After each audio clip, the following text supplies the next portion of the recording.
Hello friends, ഇന്നത്തെ question നോക്കാം.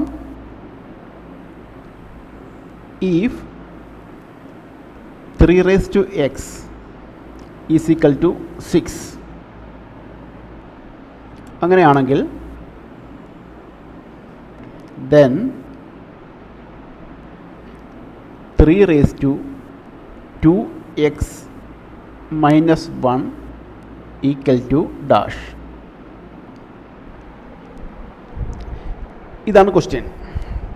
നമുക്കിതെങ്ങനെ solve ചെയ്യാൻ നോക്കാം. ഇത് സോൾവ് ചെയ്യുന്നൊരു മെത്തേഡുണ്ട്. അതായത് നമുക്കിങ്ങനെ ഈസ് ടു, അതായത് റേഷ്യോ വെച്ച് സോൾവ് ചെയ്യാം. 3 raised to x is to 6 equal to 3 raised to 2x minus 1 is to n എന്ന് പറഞ്ഞ് നമുക്ക് സോൾവ് ചെയ്യാം. ബട്ട് ഇവിടെ രണ്ട് ടേമിലും എക്സും ഇവിടെ ഒരു എക്സ് വരുന്നുണ്ട്. ഇത് അല്പം കോംപ്ലിക്കേറ്റഡ് ആവും. നമുക്ക് വേറൊരു മെത്തേഡ് നോക്കാം. ഇവിടെ നമുക്ക് ഈ then 3 raised to 2x minus 1 നമുക്കൊന്ന് എക്സ്പാൻഡ് ചെയ്യാം. അതായത് 3 raised to 2x minus 1 ഇതിനെ എക്സ്പാൻഡ് ചെയ്ത് നമുക്കിങ്ങനെ എഴുതാം. അതായത് 3 raised to 2x into 3 raised to minus 1 ഇങ്ങനെ എഴുതിയാൽ തെറ്റുണ്ടോ? ഒരു തെറ്റുമില്ല.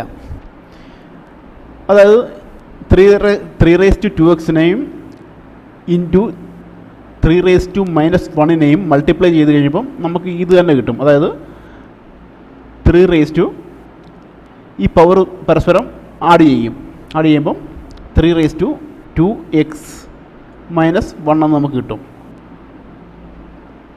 അപ്പോൾ ഈ ടേമിനെ നമുക്ക് ഇങ്ങനെ എഴുതിയാലും കുഴപ്പമൊന്നുമില്ല, കറക്റ്റാണത്. ഓക്കെ, ഇനി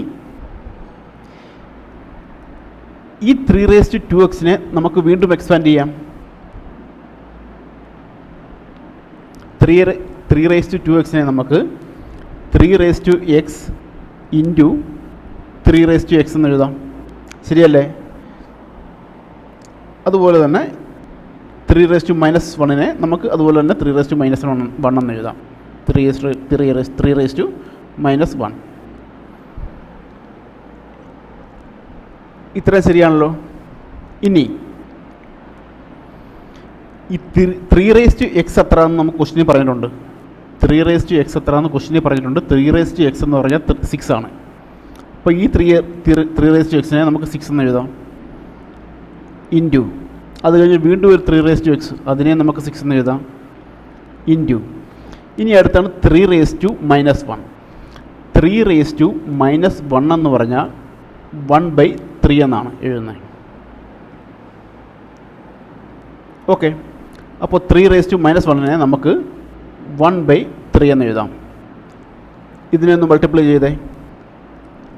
2 ഈക്വൽ ടു 12. 12 ഇതിൻ്റെ ആൻസർ. അതായത് 3 raised to 2x minus 1 എന്ന് പറഞ്ഞാൽ 12 ആണ്. ഓക്കെ, മനസ്സിലായെന്ന് വിചാരിക്കുന്നു. Thank you.